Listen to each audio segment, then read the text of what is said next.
Now I'm going to show you how to use the electric stove. So the electric stove, it is compulsory to use dishes which has got this flat bottom, which is used to be kept on the center, which need to be kept on the center of the this thing.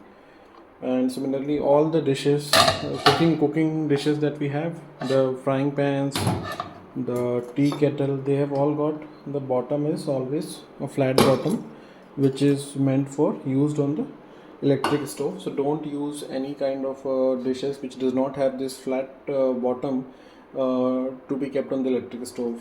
Now you can go to the electric stove switch here, and then after that you can put the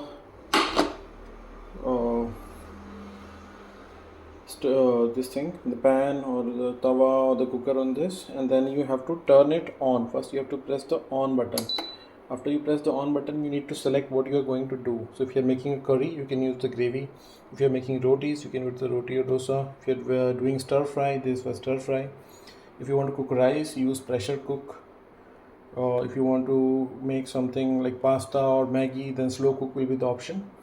These will set the temperature by default and the cooking time by default, but you can choose either temperature or the timer.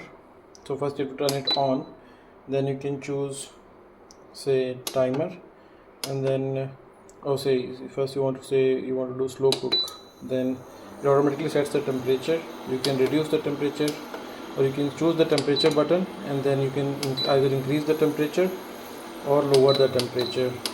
Similarly, you can use the timer button to choose how long you want to do the cooking, and increase or reduce the timing depending on what you are making. Make sure that there is no water left on top of here when you're doing the cooking. It can damage this thing. The water can go inside the edges and it can create a problem.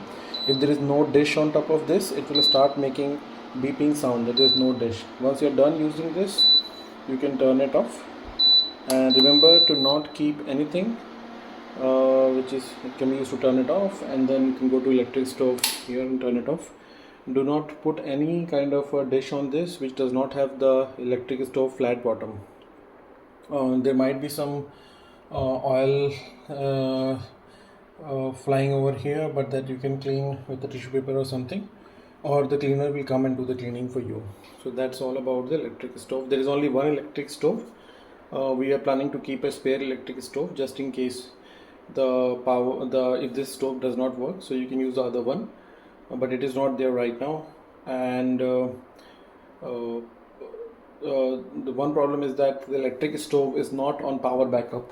So if the light goes off and you're in the middle of the cooking, then you have to stop the cooking, and cooking can be only done when there is power. The electric stove does not work on power backup.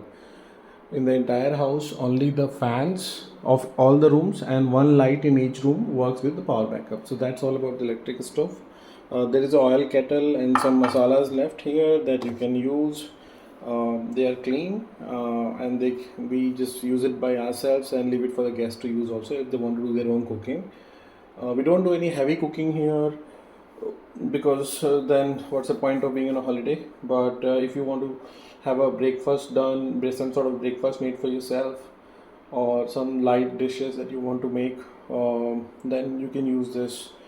You can make other options also, but I will suggest that don't use, if you're using something which is very oil intensive, heat intensive, or make a lot of fumes, then a couple of things you can do is that turn on the fan, because there is no exhaust in this window we leave open, and open the dry balcony window so that the any kind of oil or fumes will go out of the kitchen through here. So that's all about cooking on the electric stove. Thank you.